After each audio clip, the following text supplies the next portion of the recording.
Hello everyone, how's it going? I'm back with another daily video on the M1 Finance dividend portfolio we've been working on. So last week we left off at 369.41. This week we are going into the new week at $370.27. So we did have a positive gain of almost a buck, not quite, but almost there. So at least it's moving in the right direction.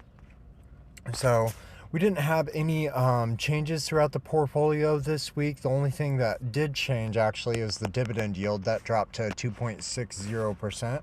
But we didn't have any new dividends paid out, and we also didn't have any new dividends earned. So, and I also didn't add any more money in. But we'll go ahead and jump right into it for the weekly, just so that way we can show everybody what we've got going on in here. So all my percentages are still the same. ETFs at 25, restaurants are at 11, techs at 10, retail's at 10, utilities at 10, then transportation, health, finance, and beverages are all sitting at 6%, and then MISC and real estate are sitting at 5%. So, it looks like my best one that we've got going on today is, or this week I should say, is my tech tab here, which is sitting at a positive 13.93% or a positive $4.06. Followed closely behind that, I believe it would be, it's actually my MISC tab, which contains Altria. That's sitting at a 12.74% or $1.81. And then behind that we have retail and utility. Both of those are sitting at 11.74% and an 11.44% or $3.42 or $3.24.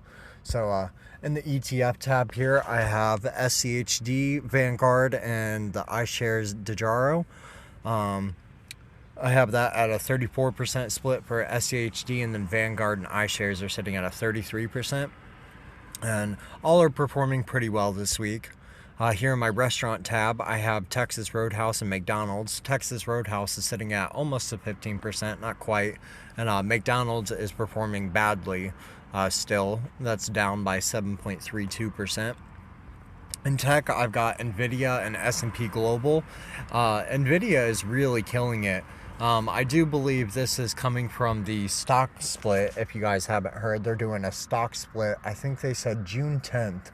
So basically what's going to happen there is for every stock that you own, that's going to get split into 10 stocks. So you won't be up any money, you won't be down any money. It'll still be trading for the same, but they are essentially just doing the stock split so that way there's more available throughout the market.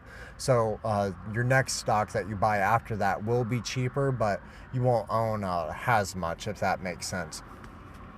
So then into the retail tab here, I just have Costco, and that is performing beautifully as well, sitting at a 20.71%.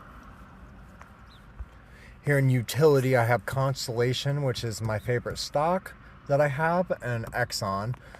Constellation has been performing very, very well. It was up a little more last week, so hopefully we can still see that moving up. But that's sitting at a 28.81%, and then Exxon here is sitting at a 1.56%. So down into transportation, I have Honda, which is still performing badly this week. That's sitting at a negative 4% or negative 56 cents. Down here in health, I have Procter & Gamble and AbbVie. Procter is doing pretty well. It's sitting up by 6.22% or 44 cents. AbbVie isn't doing so hot though, down by 5.91% or 45 cents. In finance here, I only have MasterCard, and that is still performing badly. It's down to a 4.67% this week or 66 cents. And here in beverages, I just have Pepsi. That is actually in the positive this week. I believe last week it was down, so it's kind of good to see it bounce back, even if it's only 2 cents, but it's still going in the right direction, so that's what counts. Here in MISC, I only have Altria, and that's sitting at a 12.84%, so still performing pretty well, or $1.52. Then here in real estate, I only have O-Reality and Vici. O-Reality's doing better. Vici's still down, it looks like. So hopefully that'll continue to move in the other direction though, and it'll start to gain a little more, which I'm sure with time it will. If you just wait these things out, typically they always bounce back. So that's just a reminder for anybody new coming in. When you buy stuff like this, if you just wait out and hold, you'll usually make a profit eventually in the long run. Because for an example, if you own one stock at $100, let's say, you buy it for that $100, and then next week it drops to, let's say, $80. You technically haven't lost any money until you actually do a sale on it. If you sold it for $80, then you would be down $20, so you would have a loss of $20 there. But if you held it and waited for it to turn positive, so let's say that $80, which you had bought at $100, jumped up to $120, and then you sold, then you locked in your gains of a positive $20. Hopefully I help make that sense a little bit. But other than that, we really don't have anything else going on with the portfolio this week, so I'm hoping here. I've got 11 in the savings on here, so once that hits $25, I'll move that over into my buying power, because M1 requires you to have a minimum of $25 to do that buy. So I think not this week, but next week we'll end up doing another buy. So hopefully for the end of June, my goal is to have this up. I think I want to shoot for probably about 400, because that seems reasonable to me.